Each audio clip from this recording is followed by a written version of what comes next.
Halo. Assalamualaikum warahmatullahi wabarakatuh.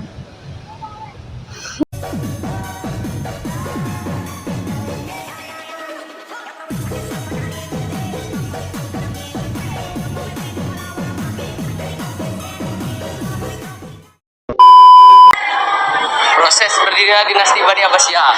Jadi berdirinya khilafah dinasti Bani Abbasiyah diakibatkan beberapa kelompok yang sudah tidak lagi mendukung kekuasaan Imperium Bani Umayyah yang notabene sekuler, korupsi, dan memihak sebagian kelompok, yaitu kelompok Syiah, Khawarij, serta Malawi.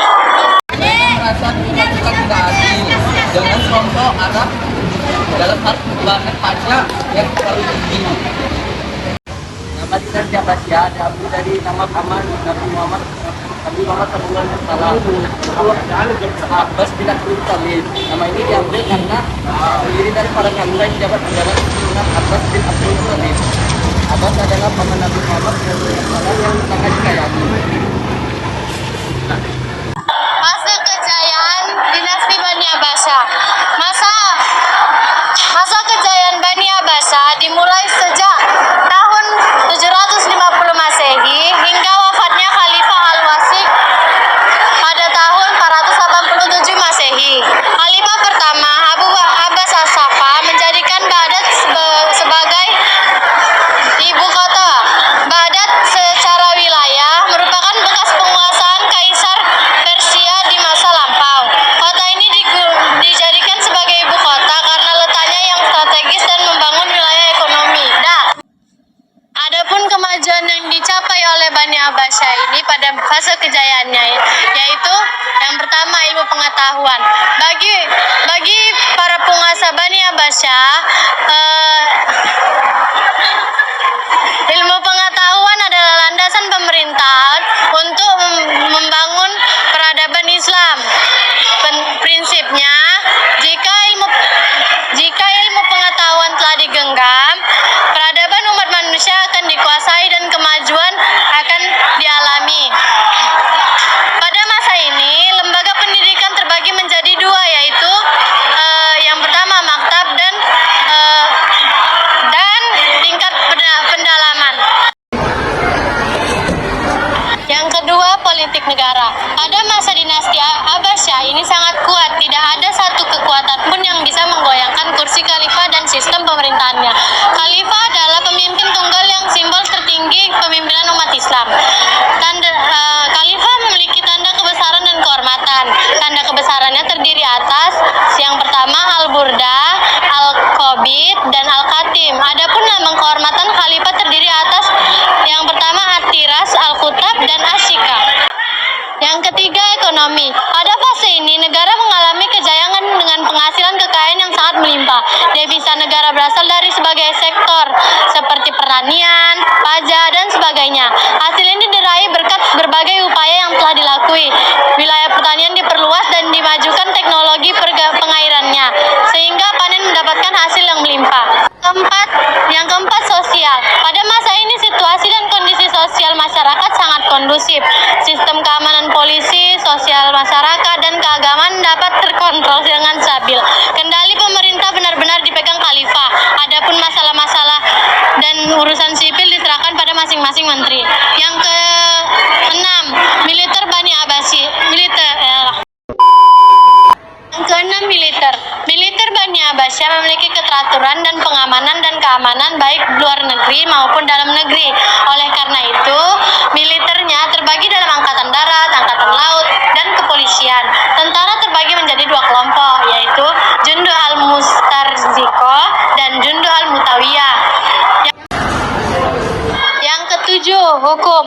Di bidang hukum, para hakim yang memutuskan berbagai perkara merujuk pada kitab-kitab hukum mazhab seperti Hanafi, Maliki, Syafi'i, dan Hanbali. Adapun beberapa lembaga yang mengurusi berbagai macam urusan hukum, yaitu Diwan Al-Qadil Al-Quda, Quda Al-Qalim, Quda Al-Ansar, As-Sulta Al-Qadliyah, An-Nazar fi Al-Mazhalim, dan Al-Isbah. Dua fase kemunduran. Pada pada fase kemunduran ini dinasti Bani Abbasiyah mengalami disintegrasi daerah. Banyak penguasa daerah yang memisahkan diri dari kekuasaan pusat.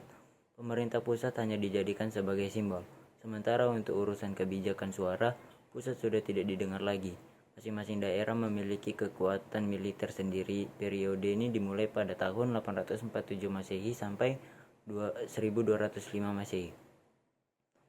Para perdana menteri yang berkuasa secara bergantian sesuai dengan siapa yang menang dalam merebutkan kekuasaan. Pada tahun 847 Masehi sampai 949 Masehi, perdana menteri yang berkuasa adalah golongan Turki. Maka dari itu mereka mengangkat dan memberhentikan khalifah sesuai dengan kemauan dan kepentingan golongan tersebut. 3. Fase disintegrasi. Disintegrasi terjadi di beberapa wilayah kekuasaan Bani Abbasiyah. Terdapat tiga wilayah yang mengaku dirinya sebagai kekhalifahan Islam. Adapun tiga wilayah tersebut yaitu Khilafah Bani Abbasiyah di Baghdad, Khilafah Bani Fatimiyah di Mesir, Tunisia dan sekitarnya, serta Khilafah Bani Umayyah II di Andalusia atau Spanyol. Adapun wilayah-wilayah lain yang masih mengakui dinasti Bani Abbasiyah Baghdad sebagai khilafah Islam, tetapi secara politis mereka melepaskan diri.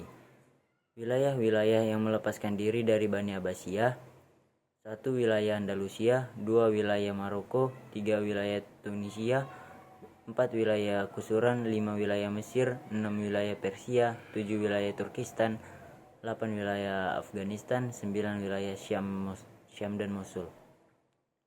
Walaupun disintegrasi terjadi di beberapa wilayah, perkembangan ilmu pengetahuan terus berlanjut. Ilmu pengetahuan, agama, dan sains tidak terpengaruh suasana politik pemerintah Bani Abbasiyah. Bahkan ilmu pengetahuan agama dan sains semakin mengalami kemajuan. Tidak hanya di Baghdad, tetapi Andalusia atau Spanyol dan di beberapa wilayah lainnya. Selanjutnya, para khalifah besar dinasti Abbasiyah.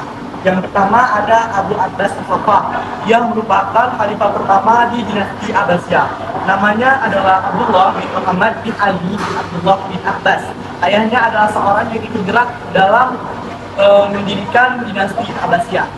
Ia memerintah dinasti Abbasiyah selama kurang lebih 4 tahun dan meninggal pada tahun 136 Hijriah. Abu Ja'far al-Mansur. Abdullah bin Muhammad Ali bin Abdullah al-Abbas sangat terkenal karena keberanian, ambisi, dan kecerdikannya. Beliau adalah orang yang sangat berjasa. Tapi sayangnya beliau meninggal pada 158 Hijriah atau 774 Masehi dan ia memerintah selama 21 tahun. Yang ketiga ada Muhammad al-Mahdi. Namanya adalah Muhammad al-Mahdi al-Mansur. Ia dilantik menjadi khalifah setelah ayahnya wafat sesuai wasiat dari ayahnya pada tahun 158 Hijriah. Ia dikenal sebagai khalifah yang dermawan, pemurah, dan sering memberikan hadiah. Dia menjadi khalifah selama 10 tahun dan meninggal pada tahun 169 Hijriah. Ia berhasil memenangkan atas orang-orang Romawi. Lalu Harun ar-Rasyid. Bernama lengkap Harun ar-Rasyid Ibnu al-Mahdi. Pada masa pemerintahannya, Bani Abbasiyah mencapai puncak kejayaan yang belum pernah dirasakan. Beliau adalah orang yang sangat hebat. Ia pernah ikut dalam penyerbuan dan penaklukan negeri Romawi pada usia yang ke-20 tahun. Selanjutnya ada Abdullah al-Ma'mun bin Harun ar-Rasyid. Sebelum ayahnya meninggal, Harun ar-Rasyid telah membayar kedua anaknya untuk menjadi khalifah secara bergantian. Namun ketika Al-Amin menjabat, ia mengkhianati janjinya itu, sehingga Al-Ma'mun itu merasa kecewa dan melakukan perlawanan. Dan terjadilah perang antar saudara. Al-Ma'mun berhasil menaklukkan dinasti Abbasiyah dan memerintah dinasti Abbasiyah selama kurang lebih 20 tahun dan meninggal pada tahun 218 Hijriah. Dia juga menjadi orang pertama yang mendatangkan pasukan dari Turki. Al-Mutasim. Al-Mutasim merupakan adik dari Al-Ma'mun. Al-Mutasim naik sebagai khalifah pada tahun 218 Hijriah atau 833 Masehi. Dia pernah membangun sebuah kota untuk pasukan dari Turki, tapi orang-orang Turki itu malah kehilangan kepercayaan kepadanya, dan itu menimbulkan sebuah bencana yang besar di dalam tubuh Bani Abbasiyah. Lalu ada Ja'far Mutawakkil. Dia akan menjadi khalifah setelah saudaranya Al-Wasik wafat. Ia berjuang untuk lepas dari pengaruh orang-orang Turki tersebut, namun gagal dan ia berakhir terbunuh oleh orang-orang Turki. Meninggal pada tahun 247 Hijriah atau 861 Masehi dan menjabat selama 15 tahun. Setelah Bani Umayyah ditaklukkan oleh Bani Abbasiyah, Baghdad dijadikan ibu kota oleh Bani Abbasiyah. Dengan segala kekuasaan dan kerja keras yang dimiliki oleh kekhalifahan Bani Abbasiyah, Baghdad bagai mercusuar yang menerangi peradaban Islam pada saat itu. Nah, faktanya Baghdad adalah sebuah kota yang berada di kawasan Persia.